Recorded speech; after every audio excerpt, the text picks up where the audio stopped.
Le championnat de Formule 1 2025 a récemment été témoin de l'un des épisodes les plus dévastateurs et décisifs de cette saison.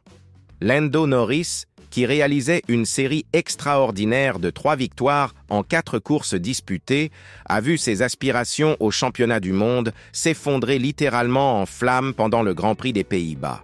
Cependant, ce récit transcende une simple défaillance technique. Nous traitons ici d'un événement qui a potentiellement redéfini complètement la trajectoire de cette saison et qui a réveillé des souvenirs amers de l'une des déceptions les plus marquantes de l'histoire contemporaine de cette discipline. Pour comprendre l'ampleur des événements de Zandvoort, nous devons reculer de quelques semaines. Norris avait trouvé le rythme idéal, transformant McLaren en une force irrésistible de victoire. Oscar Piastri, son coéquipier, menait le classement général, mais l'écart se réduisait à chaque étape. Le scénario parfait se configurait pour une confrontation interne mémorable pour la première conquête mondiale des deux compétiteurs. McLaren semblait dominer complètement la situation, contrôlant aussi bien la compétition individuelle que celle des équipes avec un avantage confortable de 324 points devant Ferrari. Puis vint Zandvoort. Norris poursuivait Piastri, préparant une nouvelle démonstration de suprématie du duo orange. Le déroulement était prévisible. McLaren dominant intégralement, avec les deux pilotes se disputant entre eux les points les plus précieux. Toutefois, la Formule 1 possède le talent de créer des rebondissements quand on s'y attend le moins. Une discrète brume de fumée émergeant du véhicule de Norris représenta le premier indice que quelque chose allait drastiquement mal. Quelques instants plus tard, le pilote anglais stationnait sa McLaren au bord de la piste, contemplant sans pouvoir réagir, tandis que ses adversaires continuaient leur route. Le moment n'aurait pas pu être plus impitoyable. Norris n'a pas seulement gaspillé des points fondamentaux, il a également vu Piastri amplifier significativement son avance au championnat.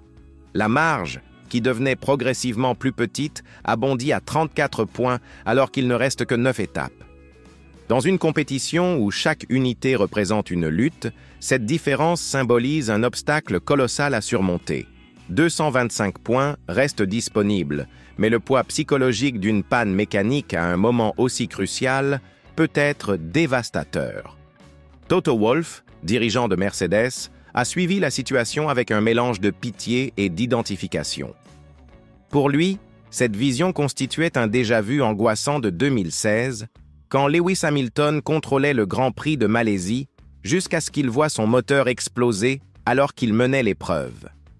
À ce moment-là, Nico Rosberg hérita de points précieux et établit 23 points d'avance au championnat. Hamilton, qui semblait s'acheminer vers son 5e titre mondial, vit ses possibilités se fragmenter avec son moteur. L'histoire se reproduisait 9 ans plus tard, cette fois avec Norris assumant le rôle du malheureux. Wolff est allé au-delà de la simple analogie entre les deux incidents. Il a révélé que cette défaillance mécanique de Hamilton n'a pas seulement compromis le championnat, mais également sa relation personnelle avec le septuple champion du monde. Le dirigeant de Mercedes a confessé qu'ils sont restés des semaines sans communication, jusqu'à ce qu'ils prennent l'initiative d'un dialogue franc dans la cuisine.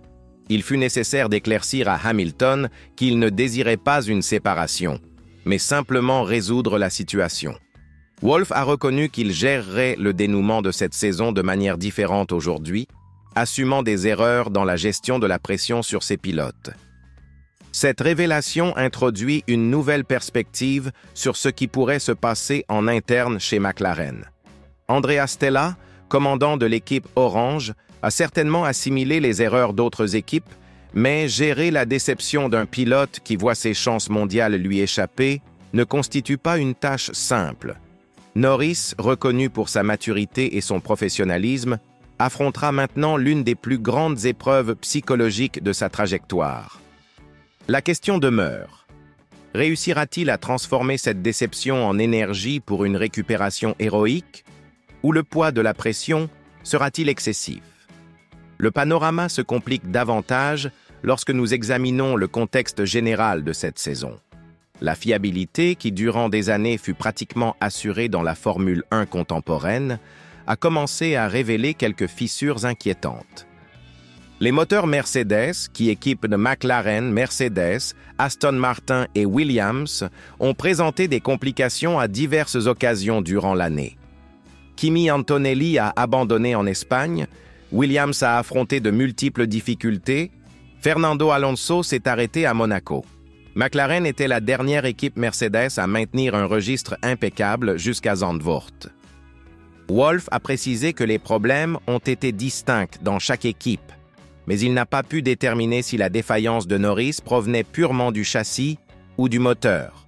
Ce qui se confirme, c'est qu'il s'agissait d'une fuite d'huile qui a retiré le pilote britannique de la compétition. Cette indéfinition technique ajoute une dimension supplémentaire d'inquiétude pour les 9 prochaines courses. S'il existe un modèle de défaillance dans les moteurs Mercedes, Norris et Piastri pourraient affronter d'autres surprises désagréables avant la clôture de la saison. La dimension psychologique se révèle cruciale à cet instant. Norris doit découvrir une manière de traiter cette déception sans permettre qu'elle compromette son rendement sur les pistes. Hamilton, même après la frustration de Malaisie en 2016, est resté l'un des pilotes les plus constants et mentalement résistants de la grille. Rosberg, quant à lui, a profité de ce moment de fragilité de son rival pour conquérir son unique titre mondial. La distinction entre être champion ou vice-champion réside fréquemment dans la capacité à surmonter ces moments d'adversité. Pour Piastri, la circonstance présente une opportunité et un dilemme. D'un côté, la différence de 34 points lui concède une marge de sécurité considérable. De l'autre, il reconnaît que son coéquipier démontrait une forme impressionnante avant la défaillance mécanique.